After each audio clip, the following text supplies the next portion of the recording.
When it comes to these talks between North and South Korea, people are claiming all sorts of things are at stake, and it really runs the spectrum from the sporting career of a couple of figure skaters to nuclear war or the attempt to avert it. That's because the talks focus on initially the Olympics, but President Trump has said that he supports the talks 100%, but that he'd like them to evolve into something broader, because it comes at a time of incredibly significant tension that has been raised over the past year, and some politicians here in the US are claiming that the chance of war, should North Korea conduct another serious test, is as high as 70% with the US.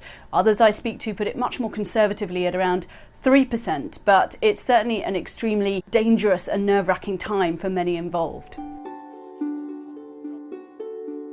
One of the questions people are asking is who stands to benefit the most from these talks? Now, far and away, the experts I've spoken to, they tell me North Korea, and that this is a brilliant move by Supreme Leader Kim Jong-un. He's under pressure and suddenly he's playing for time, hoping to deliver at the very least a show at the Olympics and extract some concessions from the South Koreans. The South Koreans themselves are extremely keen to safeguard the Olympics and make sure they take place peacefully and not under threat of a provocative action from the North Koreans. That might be another test or something worse. They've already had lackluster ticket sales, so they are really hoping to ensure that the Olympics go swimmingly.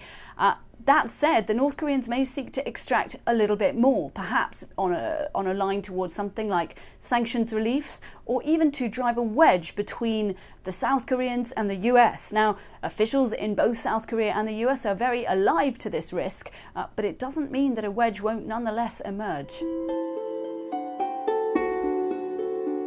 Now, President Trump has said he would like to see this taken beyond the Olympics, but the real question is, can the US live within nuclear North Korea? Those who say absolutely not are really beginning to consider military preemptive action in earnest, and certainly any kind of provocation may provoke now a retaliatory attack from the US. And Mr. Trump has made that very clear with his comments about launching fire and fury on North Korea should it do anything. But longer term, it's a little bit unclear what else besides military action the US might be able to do.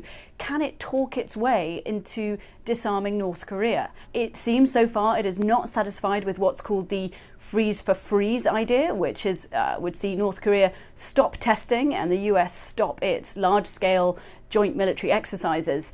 The US has already shelved one set of exercises to make way for the Olympics, and so there's some degree of willing for that, but the overall aim, the US says, has to be denuclearization, and getting there is going to be very, very difficult.